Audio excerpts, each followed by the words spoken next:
All right, so today I want to show you the basic open and close, the first move that most people learn when they're flipping a balisong.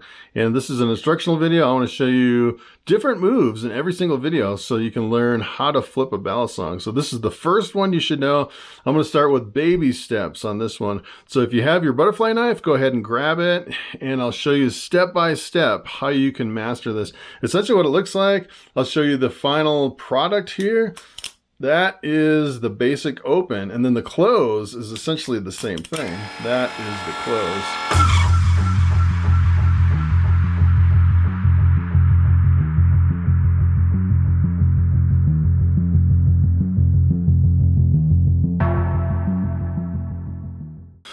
So the first thing you should know with the butterfly knife, if this is your first video and you're thinking about flipping a butterfly knife, there's two handles to a butterfly knife. There's this handle over here, which is the safe handle. So if you get your fingers right up against the blade, it doesn't cut you. This is the dull part of the blade. And then over here on this end, you'll see that I actually duct tape my blade. I ran a really thin line of duct tape over the sharp edge over here so I can practice without getting sliced a bit. Let me tell you, some of these balisongs are incredibly sharp. I've seen some sharper than a razor blade, and they will tear you up if you don't tape the blade. And you may have one that's a little bit different. A lot of people just use trainers that don't have a blade. Some of them have the interchangeable blades where you can actually get really good on the trainer blade, and then for competitions, in most competitions, you actually have to use a live blade with the sharp blade in there. And that's why I like training with a live blade, because if I ever do a competition, then I can just peel off the tape and I have the exact knife with the same weight and everything. I'm ready to go without, any changes in the balance of the knife. All right, so the first thing you should do is grab onto the safe blade right here. And if you have your butterfly knife, I want you to follow along. And this is the most important part right here. What you want to do is you want to just move the blade and move the whole knife just a little bit. Just take it that far. Just swing it back and forth. And it depends on your knife too. So for example, on this knife, this actually, take a look at this. Look, I actually... Look at how smooth that is. When I got this knife, it was so stiff, it would actually just kind of move just a little bit and stop. And what I did is I loosened up these screws a little bit right here, right between the handle and the blade. And I loosened about too much, and the handle started getting loose. And then I screwed them in a little bit more until there was no handle play, but I had an amazing, look at that. That's really what you want. You want really smooth action as far as the play in your handle. So having that kind of play, it really depends on if your knife is really stiff or not. What you want to do, this is like the key to the whole move right here.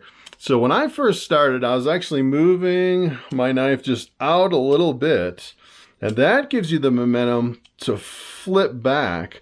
But this right here isn't enough. What you really need to do is you need to tilt your hand a little bit like this, and then flip it like this. So this is what you want to practice right here, just the beginning of the move. Don't worry about the whole move. This is what you want to master. And then if you want to do left-handed, which I always recommend doing left-handed, you flip your knife this way and then do the same thing with your left hand. So it's the little bit, my left hand's pretty bad. I'm really good on my right hand, but my left hand's really bad. I'm teaching my left hand as we go. So that's where you want to start with the technique. And then what you want is, once you get that down, you kind of get the flick of the wrist to where you get it going. Then you want to just flip it back just like that. And then I would recommend, instead of doing the whole thing, going through the whole thing, I would actually just flip it back just like that. So essentially what you're doing is you're flipping it back, then you're flipping it forward. And what I want you to do at the very beginning is, if you have a problem with this, go back to this and just practice this. Maybe do this twice and then just flip it back, and then this way, and then do this twice, back and forward. And essentially what that'll do is that right there is, if you actually have been struggling with this for the longest time, this is what you're having problems with. This little bit of the wrist flick right here. and then flipping back and forth like this. And then once you get the wrist flip at the beginning, you can actually go back and forth. So kind of the interesting thing about this is the motion you have here to flip it forward. Once you're back, you have to do the same thing in reverse. So it's like a reverse flip of your wrist. So it's all in the wrist when you're flipping it back and forth like this. So that's what you want to start with. And then I'm kind of at a weird angle here between the camera and I got like the tripod right between my legs. So I'm kind of at a weird, I've never really flipped at this angle before, which is kind of hard to get used to. All right. So, all right. So I would say once you get this little motion right here going, what you want to do is you want to get this motion back and forth and back and forth. And I would just practice this until you get really good at feeling your wrists and the motion that you have right here without going any further. And you'll notice as you flip back and forth like that, what'll actually happen is if you have a really heavy knife like this, you'll start to feel it right here. You can actually see kind of a red spot right there on top of my finger because I've been flipping for days and days and hours and weeks, and it starts to really get me right on that finger there. So what you really want to concentrate on is flip back to where it misses your finger and flip it forward. So you can actually do it without it actually hitting your finger like that. So really focus on trying to not beat up your finger at this very early stage in this process right here. Another thing you can actually try is changing the position on the balisong, on the safe handle. So some tricks will actually require that you hold it really high up here, and some would be like medium and some will be down a little bit lower. So what you can try is hold it all the way at the top. And then I find it's a little bit more difficult at the top, and then you come down a little bit and you'll actually see it's kind of like the sweet spot right there. And then you go low a little bit and you kind of play around, just kind of feel around as far as where you're at on the safe handle, and you'll kind of find a sweet spot where it'll be a lot easier. So it really depends on for me, like the sweet spot's like right about here where it's the most comfortable, where it's the easiest.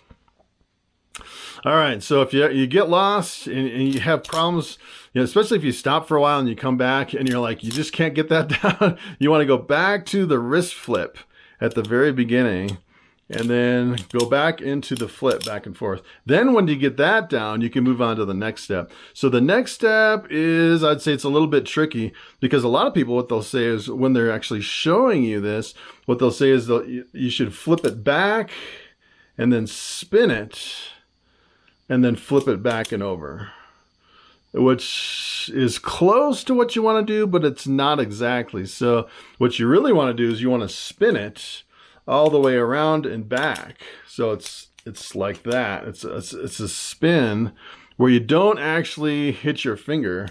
So you're spinning it around. But most people will say to start this way, spin it around this way, and then flip it back. So you go back and then spin it and then flip it back this way.